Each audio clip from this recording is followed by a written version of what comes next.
بسم اللہ الرحمن الرحیم۔ السلام علیکم۔ سورج کی تابعداری۔ بخاری شریف میں ہے کہ رسول صلی اللہ علیہ وسلم نے فرمایا کہ اے ابو ذر، کیا تم جانتے ہو کہ یہ سورج کہاں جاتا ہے؟ عرض کیا کہ اللہ اور اس کا رسول صلی اللہ علیہ وسلم خوب جانتے ہیں۔ پھر آپ نے فرمایا کہ عرش کے نیچے جاتا ہے اور سجدہ کرتا ہے۔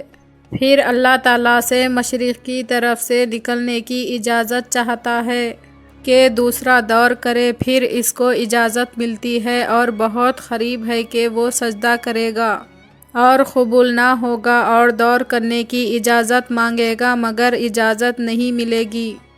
پھر اس کو حکم ہوگا کہ لوٹ جا اسی جگہ جہاں سے تو آیا ہے۔ پھر وہ مغرب کی طرف سے نکلے گا جیسا کہ اللہ تعالیٰ نے فرمایا ہے، یعنی سورج چلتا رہتا ہے اپنے ٹھکانے کی طرف۔ یہ انداز باندھا ہوا ہے اس کا جو زبردست علم والا ہے۔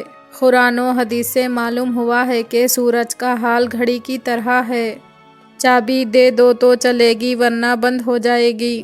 اسی طرح سورج اللہ تعالیٰ کے حکم سے نکلتا ہے، خود نکلنے کا اس کو اختیار نہیں۔ پھر جب اللہ تعالیٰ کا انداز پورا ہو جائے گا تو دنیا کی کل بگڑ جائے گی اور سورج مغرب سے نکلے گا اور الٹی چال چلے گا۔ پھر یہ دنیا کا کارخانہ ٹوٹ پھوٹ ہو جائے گا، اسی کا نام قیامت ہے۔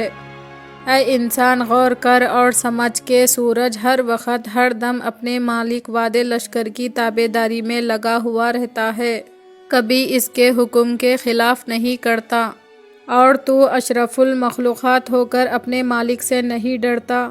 ذرا خواب غفلت سے جاگ۔ اگر آپ کو یہ ویڈیو پسند آیا تو لائک کیجئے، شیئر کیجئے، چینل کو سبسکرائب کیجئے۔ اگلے ویڈیو میں پھر ملیں گے۔ اللہ حافظ۔